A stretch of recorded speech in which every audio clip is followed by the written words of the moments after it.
మొత్తానికి ఆరామస్థాన్ గారు ఇచ్చినటువంటి రిపోర్ట్ మీద ఇప్పుడు బిగ్ డిస్కషన్ జరుగుతూ ఉంది, బిగ్ డిబేట్ జరుగుతూ ఉంది, విమర్శల పరంపర కొనసాగుతూ ఉంది. వైఎస్ఆర్సీపీకి 94 నుంచి 104, టీడీపీకి 71 నుంచి 81. సరే ఏదైనా కానీ వారు ఇచ్చినటువంటి దాంట్లో ఓకే. ఆరామస్థాన్ గారు నమస్కారం. ఆరామస్థాన్ గారు నమస్కారం, వినిపిస్తుందా? నమస్కారం, వెరీ గుడ్ ఈవినింగ్. ఏంటి అసలు మొత్తానికి అసలు ఫస్ట్ పాయింట్ చెప్పండి, ఏంటి ఆంధ్రప్రదేశ్లో చిలకలూరుపేటలో మద్దిరాలలో మీ ఊర్లో ఆరా సర్వే ఈరోజు రిపోర్ట్ రిలీజ్ చేయడానికి గల ఫస్ట్ ఆ కారణం చెప్పండి, ఏంటి అని, ఆ ప్రత్యేకత ఏంటి? ఇప్పుడే ఒక మీడియా మిత్రురాలు అడుగుతూ ఏంటి రేపటి నుండి హైదరాబాద్ ఉమ్మడి రాజధానిగా పూర్తి కాబోతుంది కాబట్టి మీ ఊర్లో పెట్టారా అని అడిగారనమాట. ఓకే, రేపు జూన్ 2తో 10 ఏళ్ళు. అటువంటి కారణాలు ఏం లేవు. కానీ సరే, నేను మా విలేజ్ నుండి స్ఫూర్తి పొందాను, ఈ ఫీల్డ్కి వచ్చాను. ఈ ఫీల్డ్ ద్వారా అనేక మందికి ఉపాధి కలిగించాను. అనేక రాష్ట్రాల్లో అనేక రాజకీయ పార్టీలతో అనేక మంది రాజకీయ నాయకులతో కలిసి పనిచేశాను. అటువంటి మా గ్రామం నుండి 10 మందికి స్ఫూర్తిగా ఉండాలి, మా గ్రామం నాకు స్ఫూర్తిగా ఉన్నందుకు నేను రేపు 10 మందికి స్ఫూర్తిగా ఉండాలి అనేటువంటి ఉద్దేశం తప్పితే ఇందులో ఇతరత్ర ఉద్దేశాలు ఏమి లేవా? ఓకే, సరే. ఏంటి మొత్తానికి ఆరామస్థాన్ గారు అంటే మీరు జనరల్గా ఒక మొత్తాన్ని పెద్ద బజ్ క్రియేట్ అయింది. అంటే ఏంటి ఆరామస్థాన్ ఏం చెప్తున్నారు అని ఒక 10 రోజులుగా అయితే ఒక పెద్ద బజ్ క్రియేట్ అయింది. మొత్తానికి ఆ బజ్ క్రియేట్ అయిన దాన్ని మీరు ఇందాక దాదాపు ఒక 45 మినిట్స్ దాని మీద వెల్లడించారు. అంటే ఫైనల్గా మీరు ఇచ్చినటువంటి దాంట్లో మీ నోటితోటి మీరు ఒకసారి చెప్పండి, వైఎస్ఆర్సీపీ పార్టీకి ఎన్ని స్థానాలు వస్తాయి, తెలుగుదేశం పార్టీ, జనసేన, భారతీయ జనతా పార్టీకి ఎన్ని స్థానాలు వస్తాయి అనుకున్నారు, అసెంబ్లీ, ఎంపీ? వైఎస్ఆర్ కాంగ్రెస్ పార్టీకి 94 నుండి 104 అసెంబ్లీ స్థానాలు వచ్చేటువంటి అవకాశం ఉంది. అలాగే కూటమికి, తెలుగుదేశం పార్టీ కూటమికి 71 నుండి 81 అసెంబ్లీ స్థానాలు వచ్చేటువంటి అవకాశం ఉంది. అలాగే మన పార్లమెంటు విషయానికి వచ్చేటప్పటికి 12 నుండి 14 స్థానాలు వైఎస్ఆర్ కాంగ్రెస్ పార్టీకి, 10 నుండి 12 స్థానాలు కూటమికి వచ్చేటువంటి అవకాశం ఉంది. ఇది నేను ఈ రోజు ఇచ్చినటువంటి. అలాగే తెలంగాణకు వచ్చేటప్పటికి అది డిస్కస్ చేద్దాం మస్తాన్ గారు. అంటే దీంట్లో పార్లమెంట్ స్థానాలు అంటే ఇందులో మీరు ఇచ్చిన దాంట్లో వైఎస్ఆర్సీపీ పార్టీలో 12 నుంచి 14 కాదు, 13 నుంచి 15 స్థానాలు ఇచ్చారు. వైఎస్ఆర్సీపీ పార్టీకి ఎంపీ సీట్స్లో 13 నుంచి 15 ఇచ్చారు. తెలుగుదేశం పార్టీ, జనసేన, బీజేపీకి 10 నుంచి 12 సీట్స్. 14 అంతే, అంటే 14 మా నంబర్ అండి, మీనింగ్. ఓకే, +-1. ఓకే, +-1. ఓకే, సరే. ఏంటి అంటే జనరల్గా మీరు ఇందాక ఇంకొక పాయింట్ కూడా వ్యక్తం చేశారు, చాలా సంస్థలు ఆంధ్రప్రదేశ్లో వైఎస్ఆర్సీపీ పార్టీ వస్తుంది అనేటువంటిదని చెప్పారు. ఎవరు ఆ చెప్పినటువంటి, మీరు గమనించినటువంటి వారు ఎవరు? అంటే కర్ణాటక, తెలంగాణలో సక్సెస్ అయ్యి ఓకే ఆంధ్ర ప్రిడిక్షన్ ఇచ్చినటువంటి వాళ్ళు poll strategy group, Parthadas. Okay, poll strategy Parthadas వీళ్ళిద్దరు సక్సెస్ఫుల్ ప్రిడిక్షన్ ఇవ్వడం జరిగింది. మీరు వాళ్ళ ట్విట్టర్లో ఇప్పటికీ ఉన్నాయి. సో మాకంటే ముందు వాళ్ళు రిలీజ్ చేయడం జరిగింది. వాళ్ళతో పాటు ఇంకా మిగతా నేషనల్ ఏజెన్సీస్ ఏమి ఇచ్చి నేను చూడలేదు. నేను వెంటనే మీ లైవ్ లోకి వచ్చినాను, ప్రెస్ మీట్కి వచ్చినాను కాబట్టి. సో నాకంటే ముందు కూడా ఒక 2 సంస్థలు ఇవ్వడం జరిగిందని చెప్పి నేను ఇందాక వెల్లడించాను. ఓకే, ఆరామస్థాన్ గారు, ఇంకొక ఇంపార్టెంట్ అంశం అంటే జనరల్గా ఇప్పుడు మీరు చెప్పిన దాని ప్రకారంగా 1.86% మాత్రమే వేరియేషన్ కనిపిస్తూ ఉంది 2 పార్టీల మీద, అంతేనా? ఎగ్జాక్ట్లీ. అంటే చాలా టఫ్ ఎలక్షన్ అంటున్నారా? పార్లమెంట్కి అయితే అది కూడా లేదు, పార్లమెంట్కి అయితే -1%. పార్లమెంట్ -1%. అనుమానమే లేదు సార్, అనుమానమే లేదు. అంటే ఇంత టఫ్ దీన్ని ఎలా చూడాలంటారు, ఎలా చెప్పాలంటారు? జనరల్గా ఎప్పుడైనా ఎగ్జిట్ పోల్స్లో 2% అటు ఇటు అయ్యేటువంటి పరిస్థితి ఉంటుంది అంటారు. మరి దీన్ని ఎలా చూడాలి? ఇది ఎగ్జాక్ట్గా ఇదే నెంబర్ ఉంటుందా, లేకపోతే ఈ నెంబర్లో అటు ఇటు షిఫ్ట్ అయ్యేటువంటి అవకాశం ఉంటుందా? అందుకే నేను ఏదైనా కానీ ఆ మార్జిన్ ఆఫ్ ఎర్రర్ ఏదైతే ఇచ్చామో 10 సీట్స్, ఆ 10 సీట్స్ లోపలనే ఫలితాలు ఉంటాయండి వంశీ గారు. అయితే 3 పార్టీలు అక్కడ కలిసిన తర్వాత ఖచ్చితంగా ఇది 1-to-1 కంటెస్ట్ అయింది. 2019 లాగా ఇది ట్రయాంగులర్ కంటెస్ట్ కాదు. 2024లో 3 పార్టీలు ఏకమై ఒక పక్షంగా ఏర్పడింది కాబట్టి 1-to-1 కంటెస్ట్లో ఖచ్చితంగా ఇంతే ఉంటుంది. ఒకవేళ ఈరోజు తెలుగుదేశం పార్టీకి అవకాశం ఉన్నా కూడా అంతే ఉండేది. ఇది ఎట్లయితే 1.5 ఇప్పుడు మీరు గమనించారు 2014 ముందు మన ముందు బెస్ట్ ఎగ్జాంపుల్ ఉంది. 2014లో 3 పార్టీ కలిసినప్పుడు కూడా 1.89% వాళ్ళకి ఆధిక్యత వచ్చింది తెలుగుదేశం పార్టీ కూటమికి. ఓకే, సేమ్ అటువంటి ఫలితమే అనుకోవచ్చు మనం. ఓకే, అంటే ఇందుట్లో మీరు చెప్పినట్లు ఇంకో దాంట్లో మీరు ఇచ్చిన దాంట్లో మేల్ పర్సంటేజీ కూటమికి ఎక్కువ పడింది, ఉమెన్ పర్సంటేజీ ఎక్కువ వైఎస్ఆర్సీపీ పడింది అనేది ఇచ్చారు. ఏంటి ఆ కాన్ఫ్లిక్ట్ ఏంటి, ఆ డిఫరెన్స్ ఏంటి, ఎలా చూడాలంటారు? అంటే ఒకటి, ఆంధ్రప్రదేశ్ ప్రభుత్వం వైఎస్ఆర్ కాంగ్రెస్ పార్టీ అన్ని పథకాలు ఆడవాళ్ళని లక్ష్యంగా చేసుకొని రూపొందించారు కాబట్టి మ్యాక్సిమం 70% లబ్ధి ఆడవాళ్ళకే నేరుగా జరిగిన కారణంగా ఆడవాళ్లలో సుమారుగా 54.76% మంది మహిళలు వైఎస్ఆర్ కాంగ్రెస్ పార్టీకి వచ్చింది. సో ఇది తెలుగుదేశం పార్టీతో పోల్చుకున్నటువంటి 42.01తో పోల్చుకుంటే ఇది ఆల్మోస్ట్ 12.5%, అంటే సుమారుగా 12.75% ఎక్కువగా మహిళలు వైఎస్ఆర్ కాంగ్రెస్ పార్టీకి ఓటు వేశారు. సేమ్ మగవాళ్ళలో అంటే మేల్ ఓటర్స్లో చూసుకుంటే ఇది రివర్స్లో ఉంది. సుమారుగా 45.35% వైఎస్ఆర్ కాంగ్రెస్కి ఇస్తే 51.56%. ఎందుకు ఈ పెరిగినటువంటి ఈ 6 పాయింట్ సమ్ చేంజ్ పర్సంటేజ్లో యువకులు ఉన్నారు, విద్యార్థులు ఉన్నారు, నిరుద్యోగులు ఉన్నారు, మరీ ముఖ్యంగా ప్రభుత్వ ఉద్యోగులు ఉన్నారు. వీటితో పాటు ఇందాక ఏదో ప్రస్తావించారు, లిక్కర్ పాలసీతో వ్యతిరేకించిన వాళ్ళు ఉన్నారు. అధికంగా పెరిగినటువంటి ఓటర్లో ఆడవాళ్ళేమో డైరెక్ట్ బెనిఫిట్ స్కీమ్స్కి అలవాటు పడి వీళ్ళు వైఎస్ఆర్సీపీని సమర్థిస్తే, పురుషుల్లో టీడీపీకి ఎక్కువ ఓట్లు పడడానికి గల కారణం ఏంటంటే వైసీపీలో ఉన్న కొన్ని విధానాలతో వ్యతిరేకించినటువంటి వాళ్ళు కూడా వైసీపీకి వ్యతిరేకంగా ఓటేశారు పురుషుల్లో. ఓకే, కాబట్టి ఈ వైఎస్ఆర్ కాంగ్రెస్ పార్టీ రేపు రాబోయే విజయానికి ఖచ్చితంగా ఇది మహిళల కారణంగానే ఇది జరగబోతుంది. ఓకే, ఆరా మస్తాన్ గారు, అంటే మనం గత దాదాపు 7 ఇయర్స్గా మీతో నాకు పరిచయం. మొన్న తెలంగాణ ఎన్నికల్లో 65 అని నెంబర్ చెప్పారు, 65కి సవాల్ చేసి స్టూడియో నుంచి వెళ్ళారు, 64 వచ్చినాయి. అంటే అంత యాక్యురసీ వచ్చింది. మరి 2019లో కూడా దాదాపు 130 వరకు చెప్పారు వైఎస్ఆర్సీపీకి, 130 వచ్చింది. కానీ ఈసారి ఆరా మస్తాన్ మీద 136 ప్లస్ ఆర్ మైనస్ ఈసారి ఆరా మస్తాన్ మీద చాలా తీవ్ర ఒత్తిడి ఏర్పడింది, చాలా బెదిరింపులు వచ్చాయి, చాలా ఒత్తిడితో ఆయన ఈ రిపోర్ట్ ఇచ్చారంటున్నారు. ఎంతవరకు వాస్తవం? ఒత్తిడి ఉందా, ఒత్తిడి లేదా, ఏంటి వాస్తవం? అంటే బేసికల్లీ నేను ఒత్తిళ్లకు లొంగే వ్యక్తిని కాను సార్ వంశీ గారు. ఒత్తిళ్లకే గనక నేను లొంగినట్లయితే పోలింగ్ కంటే ముందు పెట్టాలి ఈ ప్రెస్ మీట్. ఓకే, పోలింగ్ కంటే ముందు కనుక నేను ప్రెస్ మీట్ పెట్టినట్టయితే ఇది ఎవరికన్నా నన్ను ఒత్తిడి చేసేవాడికి ఉపయోగపడేది. ఓకే, ఇప్పుడు ఎవరికి ఉపయోగపడుతుంది?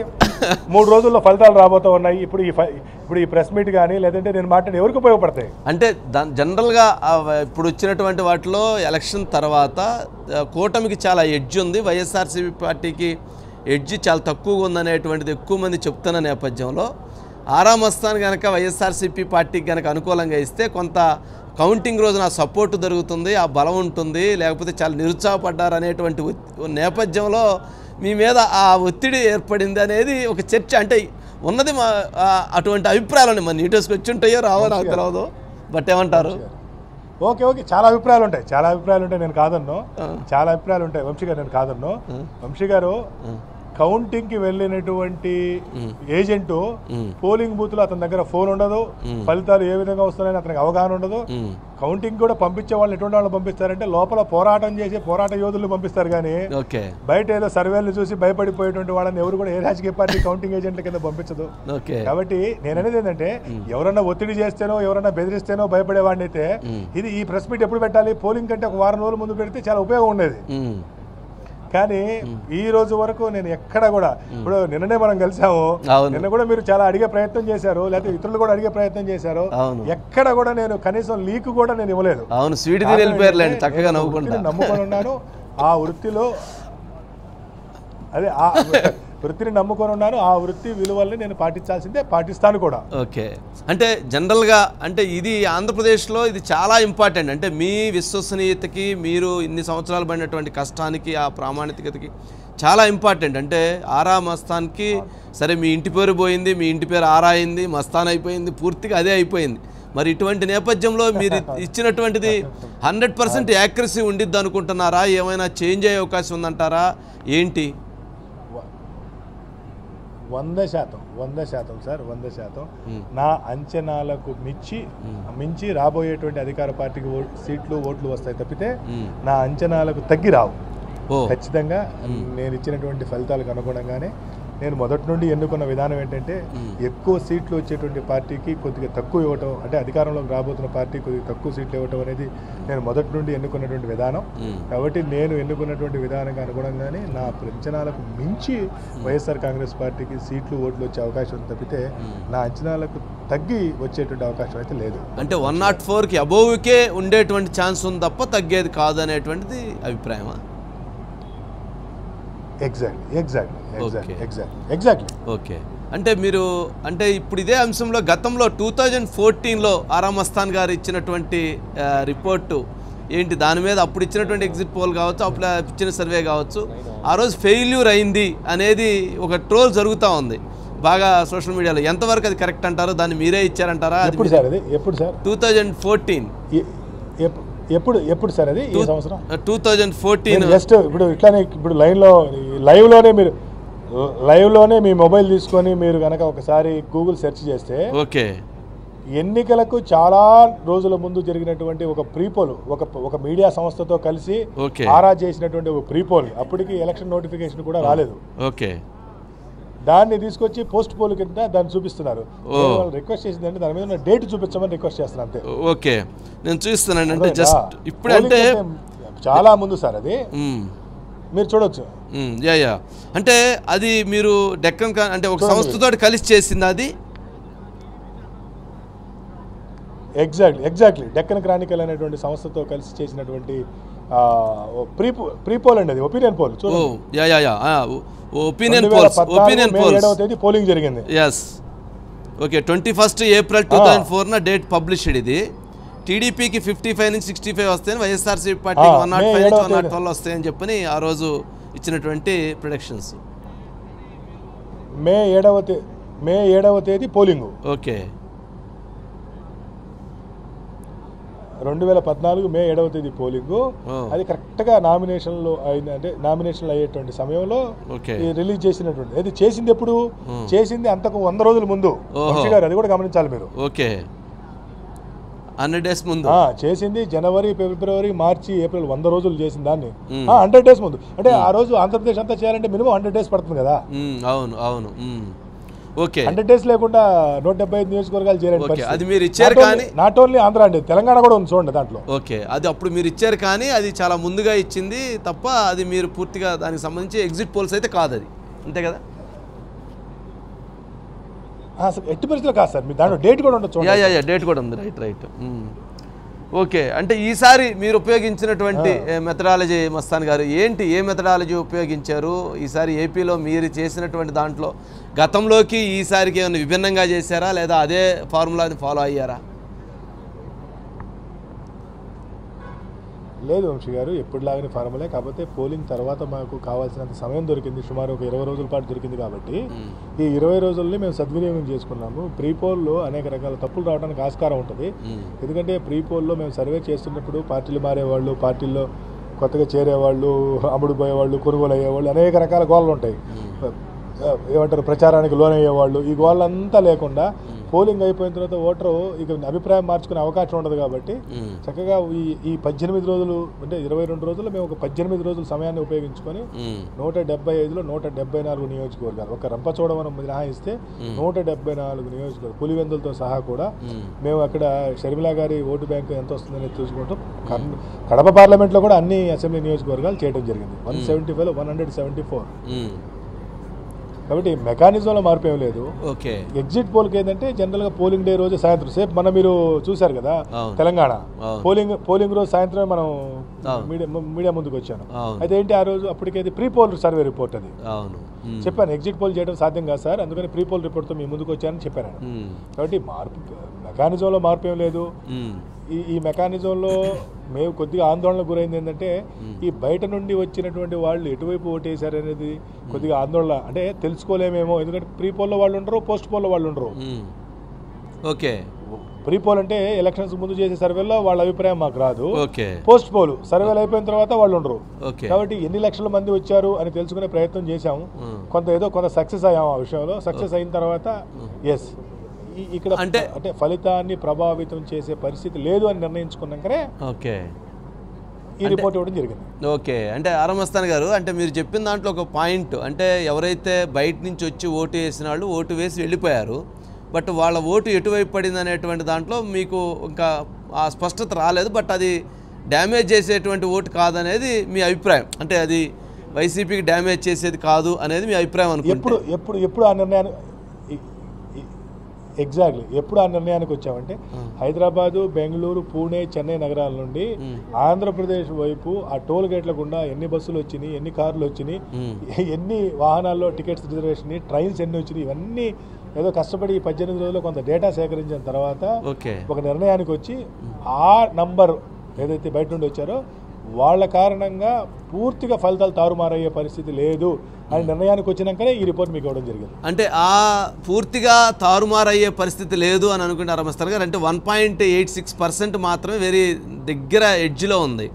అట్లాగే ఇటు ఎంపీ సీట్స్ చూసినప్పుడు 1% ఉంది. మరి బయట నుంచి వచ్చినటువంటి వాళ్ళు ఒక 10 లక్షల మందో 15 లక్షల మందో పైన ఉంటే మరి వాళ్ళ ప్రభావం ఖచ్చితంగా ఈ రిజల్ట్స్ మీద 1.86 మీద ఉండేటువంటి అవకాశం ఉంటుంది కదా, దాన్ని ఏమంటారు? అప్పుడు ఎలా చూడాలి? వాళ్ళు మెజారిటీ ఓట్స్ అటు పడితే ఏంటి? ఇక్కడే వంశీ గారు ఇక్కడే 10 లక్షల మంది వచ్చారు అనేటువంటి దగ్గరనే మేము కూడా ఈ 10 లక్షల మంది అభిప్రాయాలను ఏ విధంగా తెలుసుకోవాలని ఆందోళన పడ్డాం. అయితే ఆ తర్వాత అనేక రకాల సోర్సుల ద్వారా, ఎందుకంటే రీసెర్చ్ ఫీల్డ్ లో ఉన్నాం కాబట్టి అనేక రకాల సోర్సుల ద్వారా ఎన్ని హైదరాబాద్ నుండి కానీ, చెన్నై నుండి, బెంగళూరు నుండి ఎన్ని రైళ్లు ఆంధ్రప్రదేశ్ వైపు వచ్చినాయి, ఎన్ని బస్సులు వచ్చినాయి, ఈ విషయాలన్నీ సేకరించిన తరువాత సో 3,40,000 మంది మాత్రమే వేరే వేరే రాష్ట్రాల నుండి ఈ రాష్ట్రానికి వచ్చారని నిర్ధారించుకున్న తర్వాతనే ఆ 3,40,000లో 80% ఓట్లు తెలుగుదేశం పార్టీ కూటమికి కలిపి ఈ అంచనాన్ని తయారు చేయడం జరిగింది. 80%. ఓకే. అంటే దాన్ని బట్టి ఓకే. అట్లాగే ఇప్పుడు సరే 80% వేసాం. 80% మార్కెట్లో. ఓకే. ఇప్పుడు అట్లాగే ఇప్పుడు జనరల్గా ఇప్పుడు ఒక డిస్కషన్ జరుగుతుంది ఆరమస్తాన్ గారు. ఏమంటున్నారంటే బయటికి పోయి పబ్లిక్లో అడుగుతూ ఉంటే ఎవరికి ఓటేశారు లేదా ఏంటి మీరు ఎలాంటి ఇదన్నప్పుడు ఎవరు కూడా పెద్దగా రెస్పాండ్ కావట్లేదు, మాట్లాడట్లేదు, ఎవరికి వేసామని చెప్పట్లేదు అంటున్నారు. ఎందుకు అటువంటి అభిప్రాయం మీకు వచ్చింది అట్లాంటి పరిస్థితి, లేకపోతే ఓపెన్గానే ప్రజలు చెప్పేటువంటి పరిస్థితి ఉందా? వంశీ గారు ఆంధ్రప్రదేశ్లో ఆ ఫియర్ ఫ్యాక్టర్ ఎప్పుడు ఉంటుంది, ప్రతి ఎలక్షన్లో ఉంటుంది. ఓకే. అయితే వాళ్ళని కన్విన్స్ చేసి వాళ్ళని కొన్ని పరోక్ష ప్రశ్నల ద్వారా వాళ్ళ నమ్మకాన్ని మా ఎంప్లాయీస్ పొంది అప్పుడు మాత్రమే వాళ్ళని మేము సమాధానం అడుగుతాం. డైరెక్ట్గా వెళ్ళి ఎప్పుడు కూడా మీరు ఏ పార్టీకి ఓటేస్తారని అసలు ఎప్పుడు అడగం. అనేక రకాల విషయాలు ప్రస్తావిస్తాం, పరోక్ష విషయాలు ప్రస్తావించి చిన్నగా వాళ్ళని పొలిటికల్ లైన్లోకి తీసుకున్న తర్వాత మాత్రమే గత ఎన్నికల్లో ఏ పార్టీకి ఓటేశారని నేను అడుగుతాం. అదే తప్పితే నేరుగా వెళ్ళి మీరు ఏ పార్టీకి ఓటేశారనేటువంటి పరిస్థితి ఉండదండి. దానికి ఒక ప్రొసీజర్ ఉంటుంది, ఆ ప్రొసీజర్ ప్రకారమే వెళ్తాం. ఎక్కడ కూడా సమాధానం రాబట్టకుండా వెనక్కి వచ్చేయడం అనేది జరగదు. ఓకే. సరే, మరి ఫైనల్గా అంటే ఆంధ్రప్రదేశ్లో ఈసారి జరిగినటువంటి అనేక సంఘటనలు, అనేక అంశాలు ఇవి ఎంతవరకు ప్రభావితం చూపించినంటే కూటమికి, ఓటమికి లేదా వైసీపీకి అధికారానికి ఏంటి ఆ ఉన్న వ్యత్యాసం ఏంటి? ఫైనల్గా ప్రజల దగ్గర నుంచి మీరు గమనించింది ఏంటి? ఏం లేదు వంశీ గారు, వైఎస్ఆర్సీపీ ప్రభుత్వం పట్ల గ్రామీణ ప్రాంత ప్రజల్లో వచ్చినటువంటి ఒక సానుకూలత ఏమంటే ఎప్పుడు గత 60-70 ఏళ్లుగా మనకి ఏదైనా పని అవసరం అయితే గ్రామంలో ఉన్న నాయకుడి దగ్గరికి వెళ్ళి అడగాల్సిన పరిస్థితి గత 4 ఏళ్లుగా ఆ పరిస్థితి లేకుండా ఏ పని అవసరమైనా మన ఇంటికి వాలంటీర్ వచ్చి అడుగుతున్నాడు. అది పెన్షన్ అయినా, ఇల్లు అయినా, స్థలం అయినా, ఇంకొక పని అయినా వస్తుంది. కాబట్టి మనం ఈ ఊళ్ళో ఉండేటువంటి ఒక పెద్ద మనిషి దగ్గరికి వెళ్లాల్సిన అవసరం లేదు అనేటువంటి ఒక సానుకూలత ఈ గ్రామీణ ప్రాంత ప్రజల్లో బలంగా వచ్చింది. నంబర్ 1. నంబర్ 2, ఈ గత ప్రభుత్వ హయాంలో ఏనాడు కూడా మనకు ఇంత మొత్తంలో లబ్ధి జరగలేదు. ఈ 4 ఏళ్లలో ప్రతి 2 నెలలకో 3 నెలలకో ఏదో ఒక పథకం ఇంట్లో ఎవరో ఒకళ్ళ పేరు మీదకి వస్తున్నట్టు ఏదైతే ఉందో ఇది గ్రామీణ ఆర్థిక వ్యవస్థలో ఒక భాగం అయిపోయింది. 3 నెలలకు 4 నెలలకు 10,000 రావటం, 15,000 రావటం, దాన్ని వాళ్ళు ఏదో పొదుపు చేసుకోవటమో, బంగారం కొనుక్కోవటమో. అందుకని మీరు గమనిస్తే ఎస్సీ, ఎస్టీ, మైనారిటీ ఓట్లు ఉన్నటువంటి పోలింగ్ బూతుల్లో 92-93% పోలింగ్ కనబడుతుంది. ఓకే. మీకు ఎక్కడైతే అప్పర్ కమ్యూనిటీస్ ఉన్నాయో అక్కడ 70-72 మ్యాక్సిమం. మీరు ఒక ప్రాంతం నుండి వచ్చిన వారే ఆ చుట్టుపక్కల 4 గ్రామాలకు సంబంధించిన పోలింగ్ బూత్ డేటా తెప్పించుకుంటే మీకు ఈజీగా అర్థమైంది. ఓకే. అంటే ఇది ఒక కీలకమైనటువంటి విషయం. గ్రామీణ ప్రాంతాల్లో అధికంగా గ్రామీణ ప్రాంతాలు అత్యధిక ఓటు పోల్ అవటము, మరీ ముఖ్యంగా గ్రామీణ ప్రాంతాల్లో కూడా ఈ వైసీపీ అనుకూల వర్గాలు ఉన్న ప్రాంతాల్లో పోలింగ్ ఎక్కువ జరగడం కూడా దానికి సంకేతం. అంటే అక్కడ ఆ ఓటింగ్ ఎక్కువగా వైఎస్ఆర్సీపీ వైపు మొగ్గు చూపించింది అనేటువంటి అభిప్రాయం వచ్చింది మీకు వచ్చినటువంటి అభిప్రాయం రిపోర్టు. సందేహం లేదు కదా. ఓకే. సర్వేలు అంటే సందేహం లేదు కదా. ఎస్సీ, మాలా కానీ, మాదిగా, ముస్లిము, రెడ్డి, లేదంటే బీసీలో కొన్ని మోస్ట్ బ్యాక్వర్డ్ కమ్యూనిటీస్ ఉన్న ఏరియాల్లో ఇది స్పష్టంగా కనబడుతుంది. ఓకే.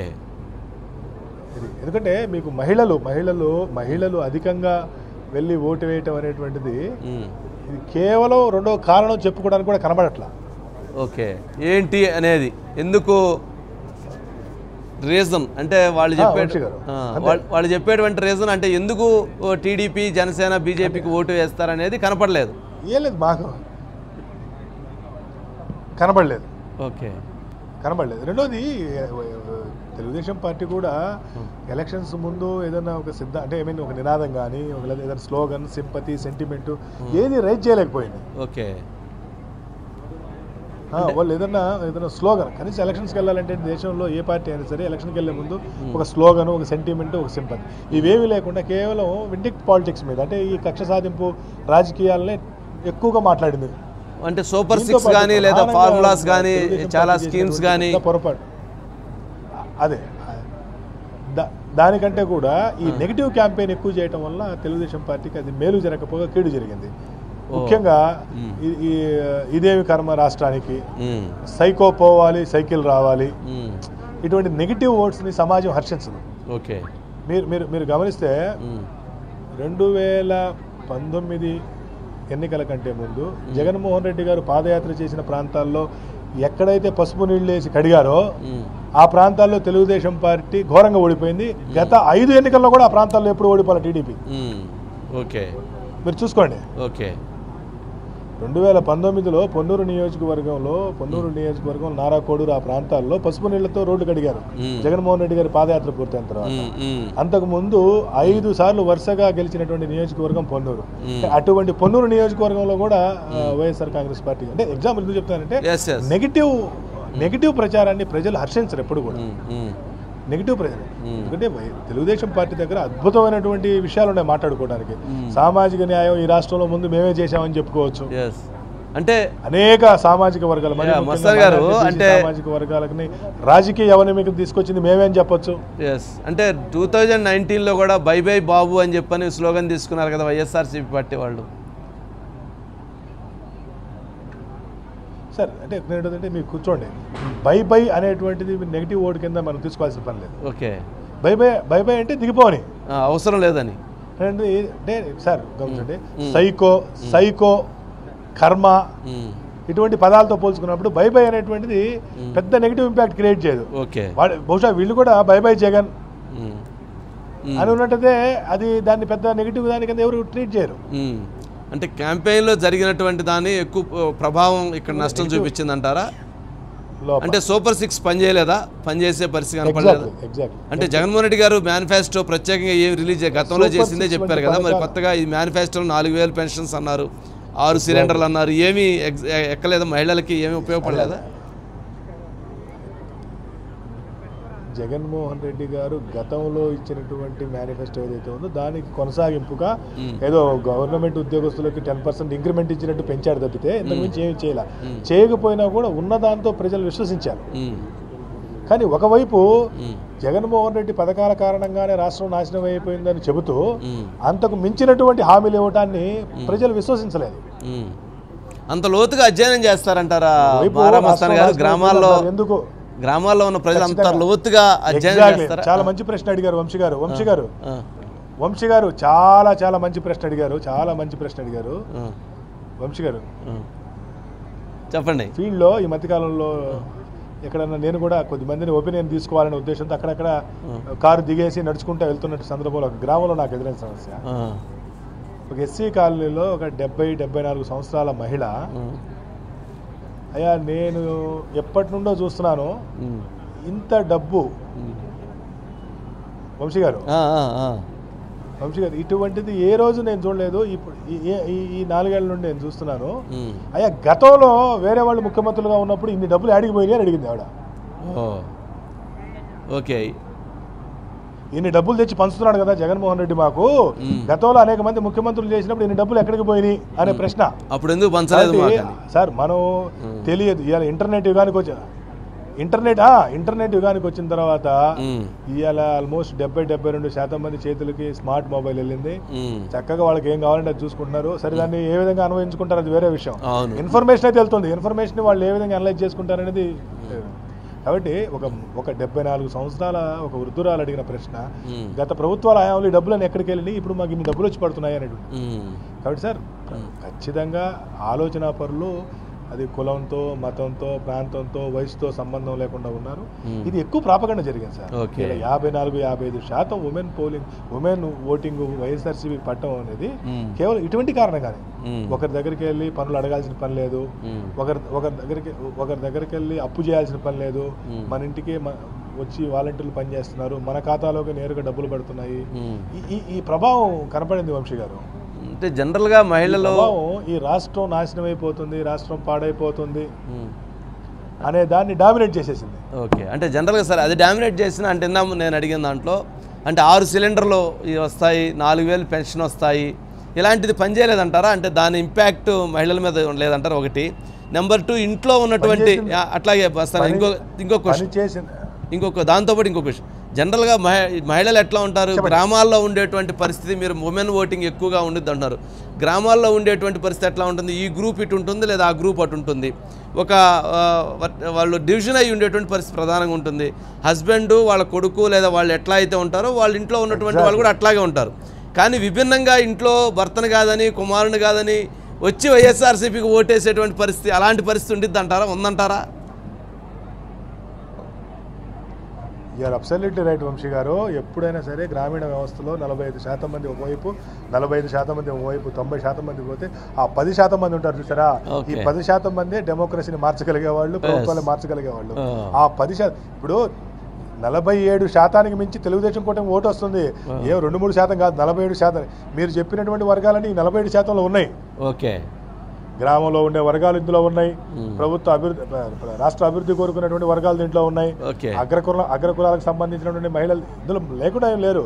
ఇదేమన్నా 2-3% కాదు, 47% మించి టీడీపీ కూటమి కూడా ఓటు వస్తుంది కదా. ఓకే, ఆ ప్రభావం ఉందంటారు. సరే, అంతవరకు అది అట్లా టర్న్ అయింది అంటారు. ఖచ్చితంగా ఉంది. ఓకే, అంటే ఇక మిగిలినటువంటి అంటే యూత్ లేదా విద్య ఎవరైతే వంశీ గారు మీరు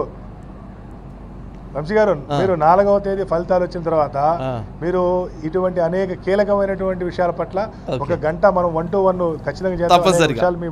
లాస్ట్ క్వశ్చన్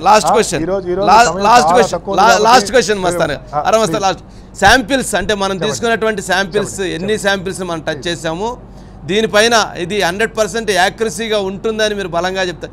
ఇది కనుక ఫెయిల్ అయితే ఆరామస్తాను ఏం చేస్తారు?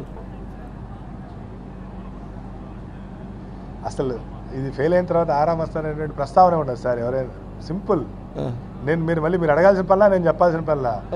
ఒకసారి ప్రిడిక్షన్లో ఫెయిల్ అయితే నాకంటే పెద్ద వాళ్ళు ఎందుకు కాకుండా పోయారు. ఎగ్జాంపుల్ అగడపాటి రాజగోపాల్ అంటారా?